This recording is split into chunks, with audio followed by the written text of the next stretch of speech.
যে দীর্ঘ সময় খেলা মানে কিন্তু মাঠে রয়েছে।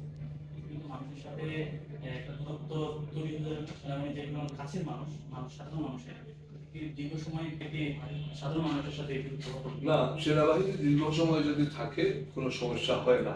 একটা কারণ আছে, কারণ আমার একজন ক্যাপ্টেন থাকবে থানা লেভেলে, অন্য থানায় থাকবে একজন মেজর, আমার জেলা লেভেলে থাকবে একজন লেফটেন্যান্ট কর্নেল, এবং একটা বিভাগ পর্যায়ে একটা থাকে ব্রিগেড, একজন ব্রিগেডিয়ার থাকবে, তারপরে একজন এরিয়া ভিত্তিতে একজন এরিয়া কমান্ডার বা জিওসি থাকবে।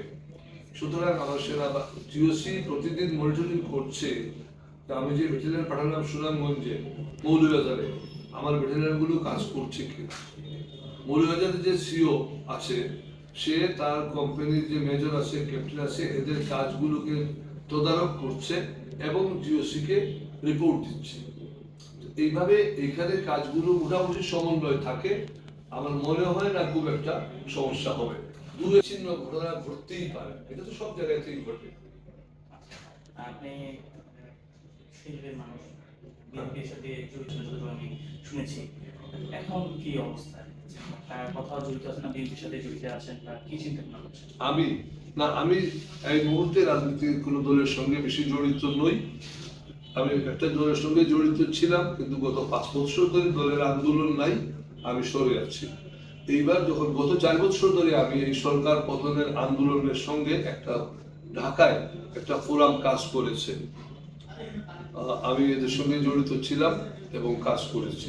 আর গত 2 মাস ধরে জুলাই মাসের 1 তারিখ থেকে যে কোটার আন্দোলন হলো, সেই আন্দোলন প্রথম দিন থেকে আমি ছাত্রদের সঙ্গে, এটা আমার ব্যক্তিগত, আমি কোনো সংস্থার পক্ষে না, কোনো কিছু না। আমি 1 তারিখ থেকে কোটা আন্দোলনে ছিলাম।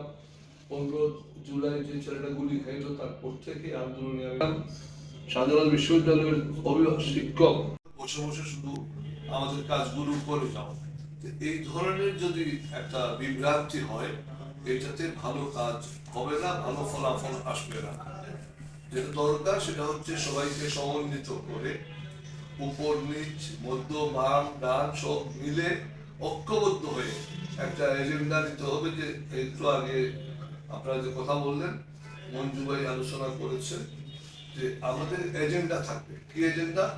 ধরেন আমাদের এজেন্ডা থাকলো একটা আপাতত এই ডিসেম্বর পর্যন্ত এজেন্ডা হবে আমাদের, যে আমরা আমাদের লুণ্ঠিত সম্পদ কি পরিমাণ আনতে পারি। যেমন 30,000 কোটি টাকা নাকি দেশে ফিরে এসেছে, এরকম করে যদি কাজ করে একটা লক্ষ্য নিয়ে, তাহলে সফল হবে। এক একজনের এক এক রকমের এজেন্ডা নিয়ে কাজ করলে তো সফল হবে না। কেউ সফল হবে রাজনীতিকে অগ্রাধিকার দিয়ে, কেউ বলবে আমাদের এখানে যে প্রায়োরিটাইজ হচ্ছে না। অগ্রাধিকার কি? প্রথম হচ্ছে অর্থনৈতিক সম্পদগুলোকে ফিরিয়ে আনা এবং আর্থিক ব্যবস্থাপনাকে কন্ট্রোল করা। আমাদের আরেকটি প্রায়োরিটি হচ্ছে বিচার বিভাগ, এটাকে সংগঠিত করা। একটা বিচার বিভাগকে একটা দেশে জেলা কোর্ট থেকে শুরু করে হাইকোর্ট, সুপ্রিম কোর্ট সবকিছুকে আওয়ামী লীগ ধ্বংস করে দিয়ে গেছে। এই বিচার বিভাগকে সমন্বিত করতে হবে এবং সবাইকে একটা ফিলোসফিতে আনতে হবে যে এখন আপনারা জনগণের বিচার বিভাগ, জনগণের শাসন বিভাগ, জনগণের প্রশাসন বিভাগ, পুলিশ যারা আছেন, এমনকি সামরিক বাহিনীকে বুঝতে হবে যে আপনারা জনগণের সামরিক বাহিনী। সুতরাং সবগুলোকে জনগণকে সামনে নিয়ে সবাইকে কাজ করতে হবে।